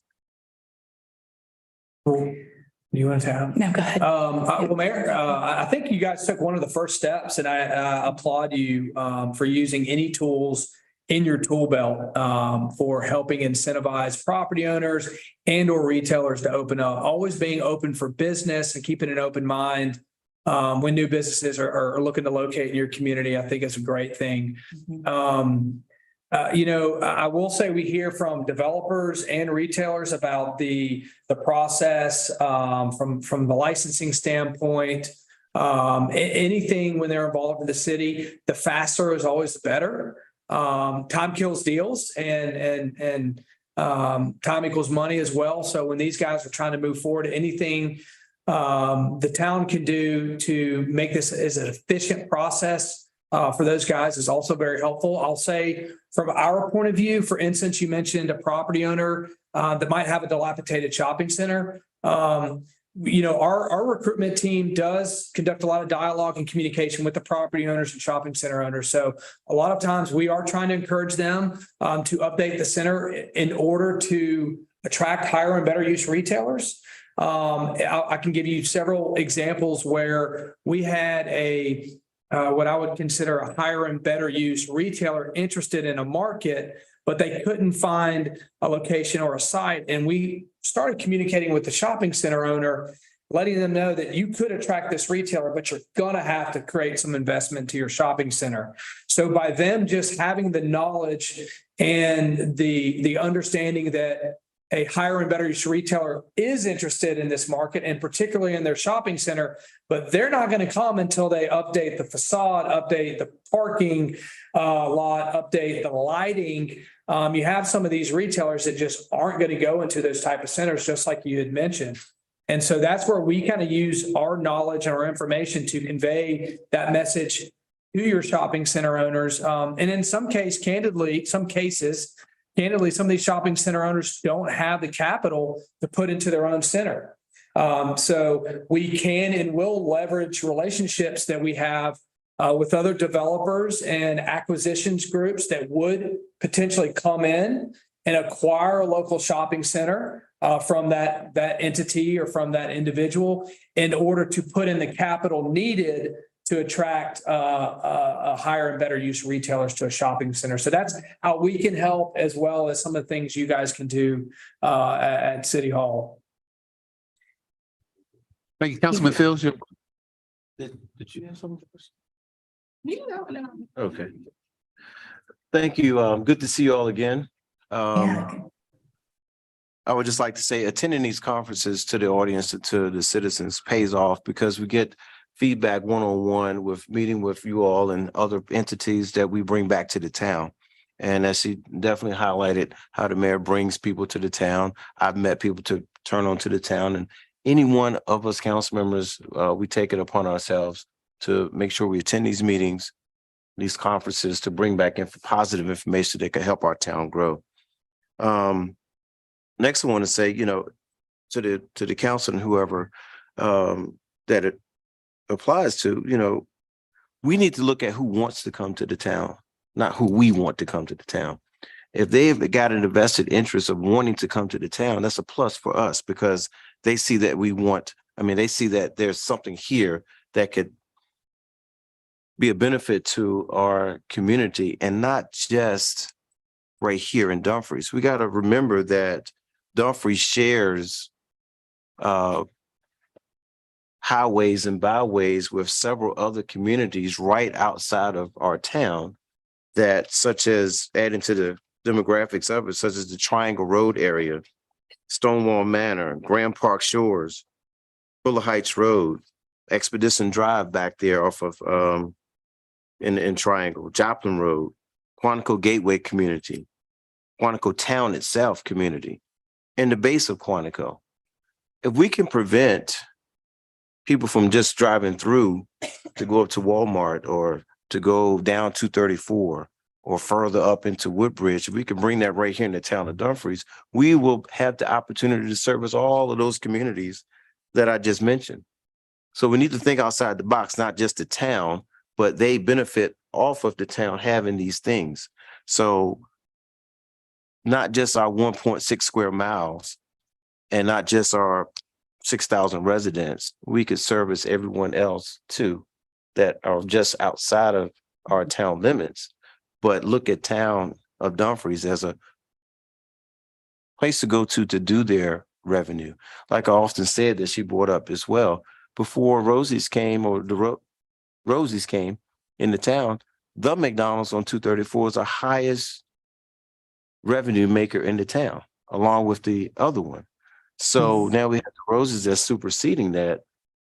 But why can't we get other things that are ranked very high in the county? As we saw, both of those two McDonald's are ranked in the top 25 in the county. And probably Rosie's is up there in the top 10 too, if we looked at it that way. So again, we have the opportunity to help everyone else that shares Dumfries to come right here to Dumfries. Thank you. Chair Pro Tem. Thank you, Mr. Mayor. Yes.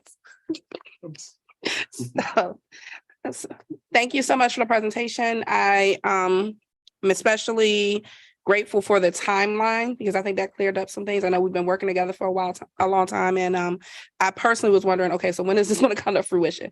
So I definitely appreciate getting a chance to see that. And I don't want to beat up on any particular brand. And I do understand what my colleague is saying about we have to consider all of the variables. And I understand the reality of limitations. However, Dumfries is our home. There may be a lot of people who want to come to my home, but they're not necessarily welcome whether they want to come or not. So there are certain brands that will discourage larger brands to come into the town. So how would accepting one of those brands into the town impact future growth for retail and commercial base? We are your partner. If there are particular brands that you do not want in Dumfries, just tell us. We will not proactively reach out to them. So we will definitely be in touch with the brands that we're reaching out to, and you can strike through any of them that you do not want in Dumfries, and we will proactively work on the ones you do want. We're here to help as a partner, help you achieve your goals. And if that's not a goal of yours, then we certainly do not want to be spending our human effort on those things. And that's really what we want to do is partner, all win together, make sure that when it looks good to you, what is success to you as a Dumfries Town Council? And then how can we use our knowledge, our resources, our contacts to make that happen for you? Okay, so I don't want to publicly embarrass, but I do have some brands that I'm a hard no on, and I'll be reaching out. We can maybe an email after this if you're more comfortable that way, then we'd be happy to follow up. All right, excellent. Thank you. Absolutely. Listen, we thank you for your extended time that you shared with us today. You know, I don't want to belabor this, but we appreciate you taking time out today to just update us. I think it was time for a great update, and we'll find out if those coming in November want to take your class. Yes. Well, we Since- appreciate and value this partnership so much. You are a key partner of the Retail Strategies, and Mayor Wood you've become a good friend as well. I always enjoy seeing you at the conferences, and you have been to the Retail as a Catalyst class. You know it extremely well, and you really are somebody I like to highlight and let other people who are interested in learning more about how to run their community and how to get involved with retail. I encourage them to come visit with you because you do a great job of being a strong leader. And so it's an honor, and I look forward to seeing you in November. And again, extend that invitation to any of the other council members who are interested in learning more about retail. Please come to the National League of Cities Conference we have in November. You said that'd be a scholarship for my council to come to that university class? We'll work on it. You said, I'll see what we can do. Thanks a lot. All right, we'll move on to the agenda. We'll see you in Atlanta. All right, sounds great. Thank you. All right, next on the agenda, finally, ordinance appointing the town manager, the acting town attorney, the town clerk, the town treasurer, the zoning administrator, the building official, our board members, our architecture review board. We're gonna just swear everybody in today. Is that all right? We'll appoint all y'all. We'll invite the clerk of the court up. Would you?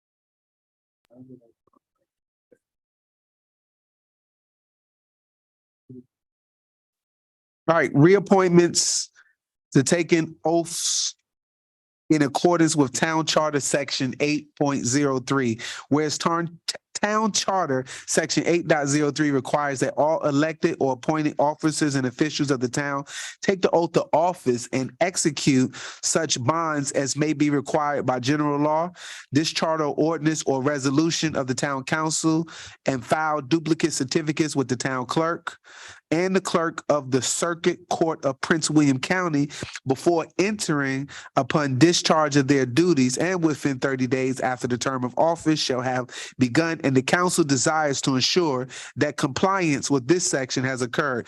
And whereas the elected town council and board of zoning appeals have taken the oath administered by the clerk of the Circuit Court, and whereas the town manager Ennis has been appointed and is going to take the oath administered by the town clerk, and said oath and bond of her office were not filed with the clerk of the circuit within 30 days, whereas town clerk Tangi Hill and town treasurer Karen Uppel have been appointed but have not taken the oath of office, and whereas zoning administrator Nick Cicero and building official Eric Clark have been appointed but has not taken the oath of office, and whereas Sharon Pandak has been appointed acting intern town attorney but has not taken the oath if one is required, whereas Robert Borker has been appointed to the Planning Commission, but now has taken the oath of office, whereas Larry Nickerson has been appointed to the Architectural Review Board, but has not taken the oath of office and required, whereas Bill Larson has been appointed to the Architectural Review Board, but has not taken the oath of office and one is required. Now, therefore, be it ordained by whoever makes this motion that the town council is going to take the following actions, the requirements of the town charter, and direct the town clerk to make sure the applicable bonds are executed, the oaths are administered, certificates of oaths and bonds are timely filed in the clerk of the court office. We're going to appoint Tangela Ennis as town manager. Effective date will be April 4th, 2023. Appoint Tangi Hill as town clerk, effective May 2nd, 2023. Appoint Karen Uppel as our town treasurer, effective May 16th, 2023. Appoint Nick Cicero as zoning administrator, effective February 7th, 2023. Appoint Eric Clark as our building official, effective February 7th, 2023. Appoint Sharon Pandek as our acting town manager, effective May 19th. I said town attorney, excuse me, as you were. Town attorney, effective May 19th, 2020. Appoint Robert Borker as member of the Planning Commission, effective September 7th, 2021. Appoint Larry Nickerson as a member of the Architectural Review Board, effective June 10th, 2020. And appoint Bill Larson as a member of the Architectural Review Board, effective January 2024. Now, 2020. Be it further ordained that the extent necessary, town council hereby ratifies the action taken by each of the foregoing officials in respect to their stated capacity to the retroactive to the date of their original appointment as reflective in this order. So moved. It's been moved and second. All right. Any discussion? We legal, town attorney? All right. Do I call for the motion? There's no discussion. All right. Roll call motion. Councilwoman Peterson. Yes. All right. Councilman Brown. Yes. Vice Mayor. Yes. Chair Pro Tem. Aye. Councilman Fields down there. Yes. Councilman Pete. Yes. And that's a yes for me. That motion carries 7-0. We can now. You want me to read the other one? Okay, so you do it all at one time. All right. Planning Commission appointment. Whereas the Dumfries Town Council is the governing body responsible for appointing members of the Planning Commission, and whereas the council has traditionally reviewed applications for the Planning Commission, selected only the most qualified applicants to be appointed, and whereas the council has received a request from Kelvin Noye to be reappointed to the Planning Commission, whereas the council desires to reappoint him to that term, whereas the council has also reviewed the requests from Lawrence Nickerson to be reappointed to the Planning Commission. To fill out his term to expire June 30th, 2026. Kelvin's the same, whereas the council has received a request from Philip Beazle to reappoint to the Planning Commission. His term shall expire on June 30th, 2026. Where the council has received a request from Diana Diaz, let's say that right, to be reappointed to the Planning Commission to a term that shall expire on June 30th, 2026.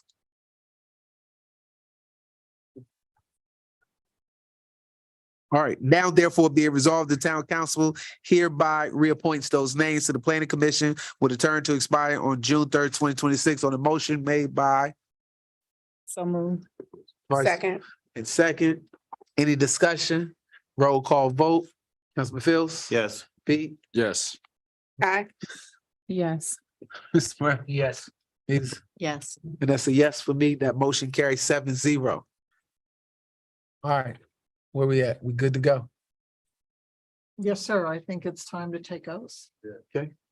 Floor is yours, Madam Clerk. You can stay right here in front. I'll just move out the way and you can appoint him. Okay, so we'll start with our town manager.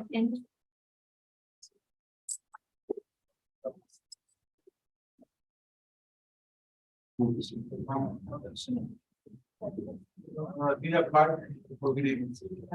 We don't need one. Oh, you don't. We'll give her.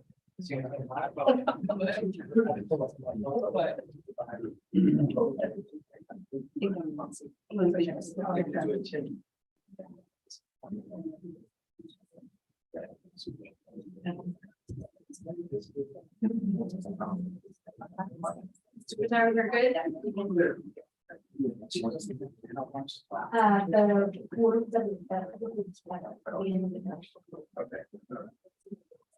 All right, now. I solemnly swear to uphold the Constitution of the United States and the Constitution of the Commonwealth of Virginia, and to faithfully and impartially discharge all the duties incumbent upon me as the town manager for the town of Dumfries to the best of my abilities. So help me God. Here's one. You're gonna have to sign me.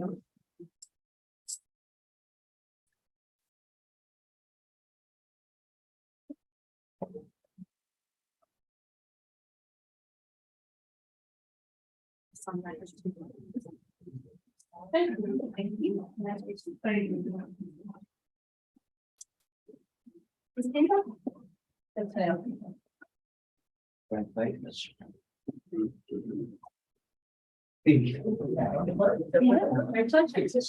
I solemnly swear. I solemnly swear. To uphold the Constitution of the United States. To uphold the Constitution of the United States. And the Constitution of the Commonwealth of Virginia. And the Constitution of the Commonwealth of Virginia. And to faithfully and impartially. And to faithfully and impartially. Discharge all the duties. Discharge all the duties. Incumbent upon me. Incumbent upon me. As acting town attorney. As acting town attorney. For the town of Dumfries. For the town of Dumfries. To the best of my abilities. To the best of my abilities. So help me God. So help me God. Flashback to our.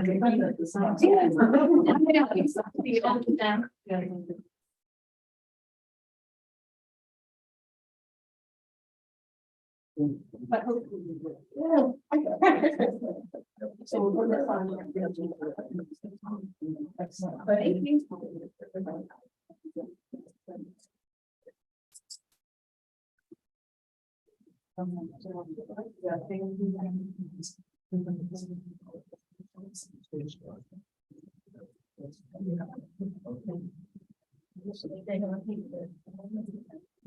I affirm that I will uphold the Constitution of the United States. That I will uphold the Constitution of the United States. And the Constitution of the Commonwealth of Virginia. And the Constitution of the Commonwealth of Virginia. And that I will faithfully and impartially. And that I will faithfully and impartially. Discharge all the duties. Discharge all the duties. Incumbent upon me. Incumbent upon me. As the town clerk. As the town clerk. For the town of Dumfries. For the town of Dumfries. To the best of my ability. Best of my ability. So help me God. So help me God.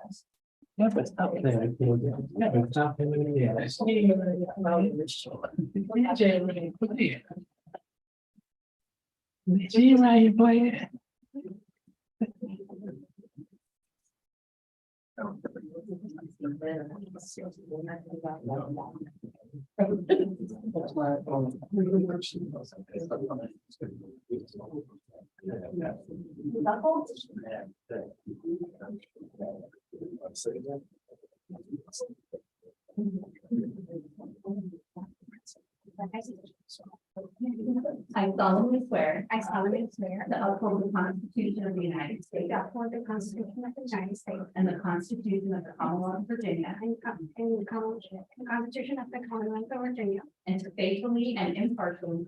Faithfully and impartially. Discharge all the duties. Discharge all the duties. Incumbent upon me. Incumbent upon me. As the town treasurer. As the town treasurer. For the town of Dumfries. For the town of Dumfries. To the best of my ability. To the best of my ability. So help me God. So help me.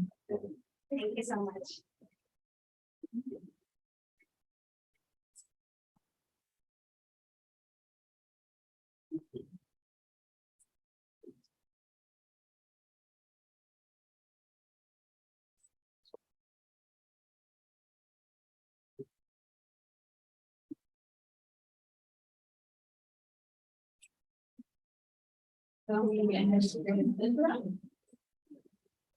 Thank you so much, sir.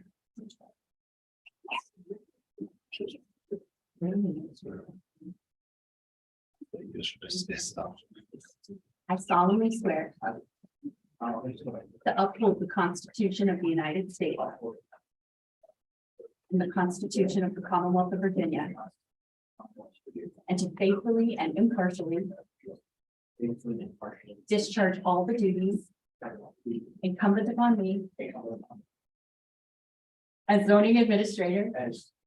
For the town of Dumfries. To the best of my abilities. So help me God.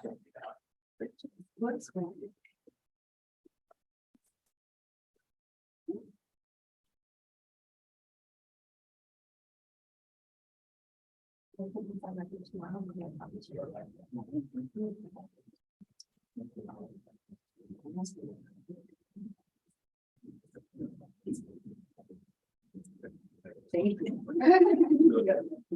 Is your right hand, repeat after me. I solemnly swear. To uphold the Constitution of the United States.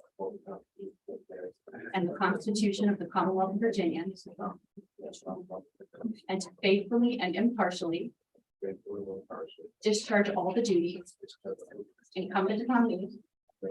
As building inspector. With the town of Dumfries. To the best of my abilities. So help me God.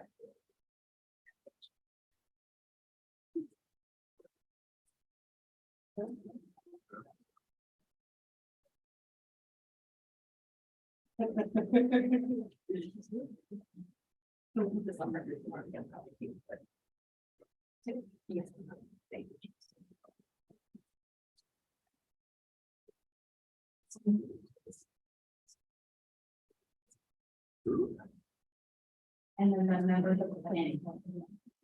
Planning commission. Planning commission.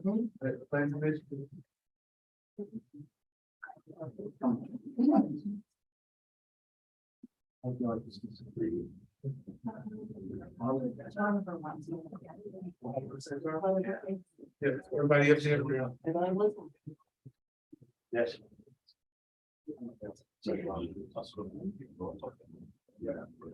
Okay, she's not here, okay.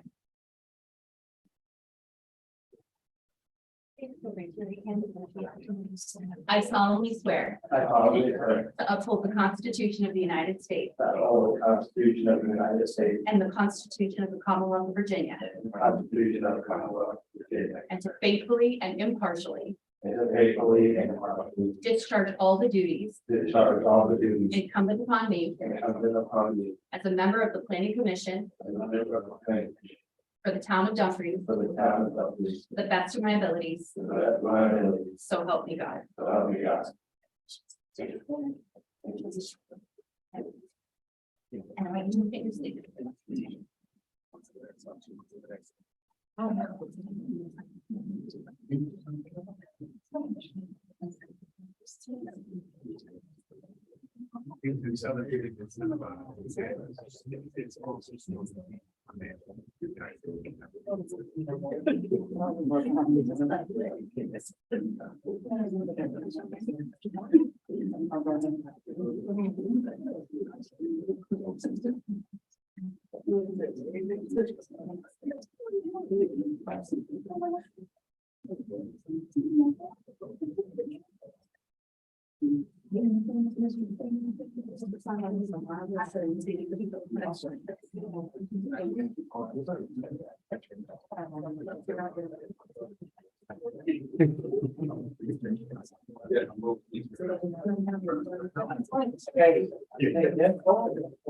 That's why.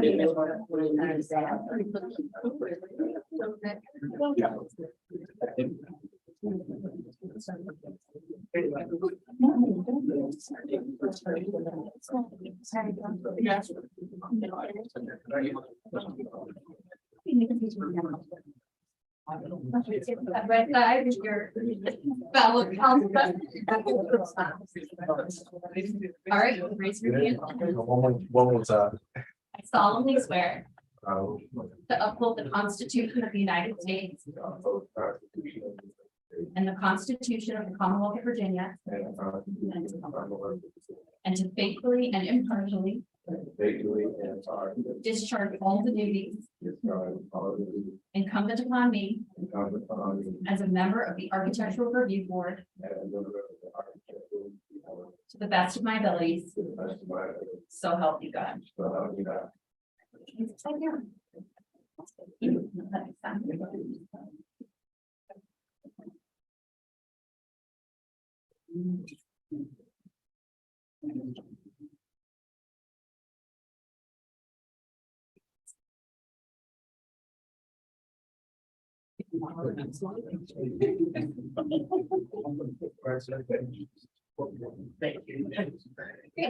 you.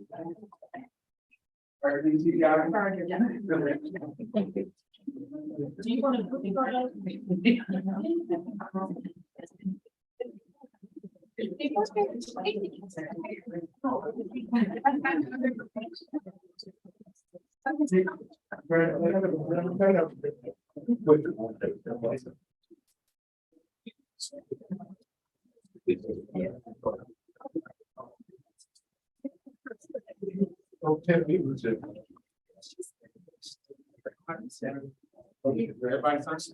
Yes, I think.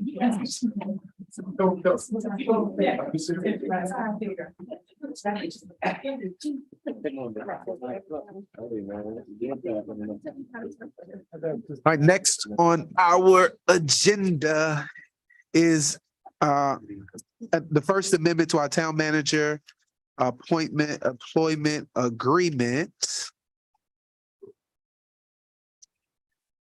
Okay, I'm ask the town attorney. The floor is yours. Thank you, Mr. Mayor.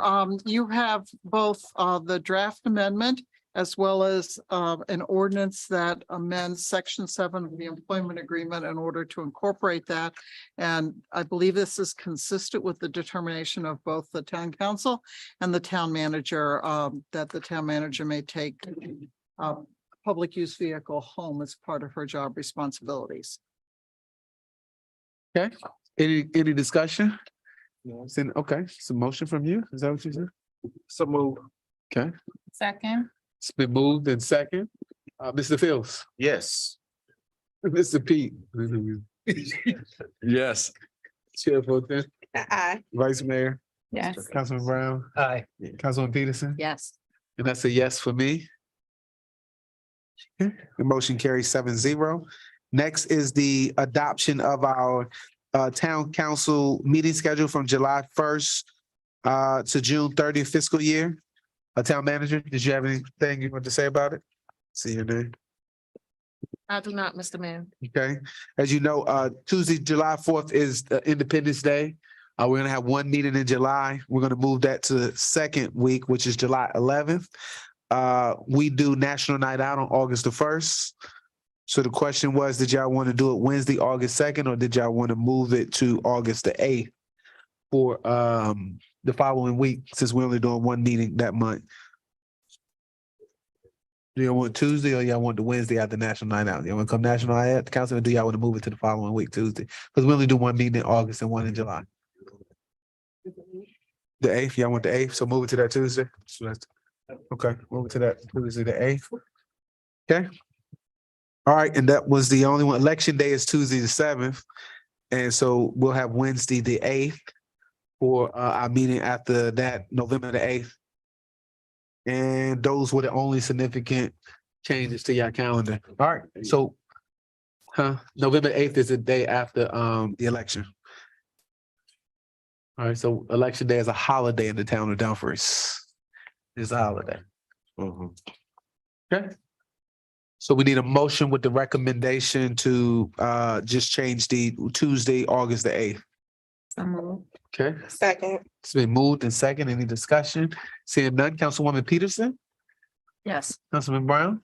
Aye. Vice Mayor. Yes. Chair Pro Tem, Aye. Councilman Pete. Yes. Councilman Fields. Yes. So yes for me, that motion carries 7-0. And our final item here on the, final two items here, all by our principal planner.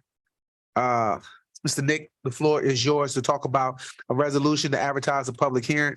We don't need you. We're just advertising a public hearing. So resolution authorizing the town manager to advertise a public hearing on the conditional use amendment application for conditional use permit 2019-003 for Colonial Downs Group. And this is to advertise a public hearing. So moved. Okay. Second. Okay, it's been moved and second to advertise the public hearing for the June 20th, 2023. It's going to be the date of the public hearing. All right, so seeing no further discussion on that motion, I'll call for the question. Councilman Pete? Yes. Councilwoman Peterson? Yes. Councilman Fields? Yes. Councilman Brown? Aye. Chair Pro Tem? Aye. Vice Mayor? Yes. And that's a yes for me. All right, last on the agenda is a consideration of the approval of an extension of land purchase agreement from the Community Housing Initiative and Pillar Church at 17956 Curtis Drive.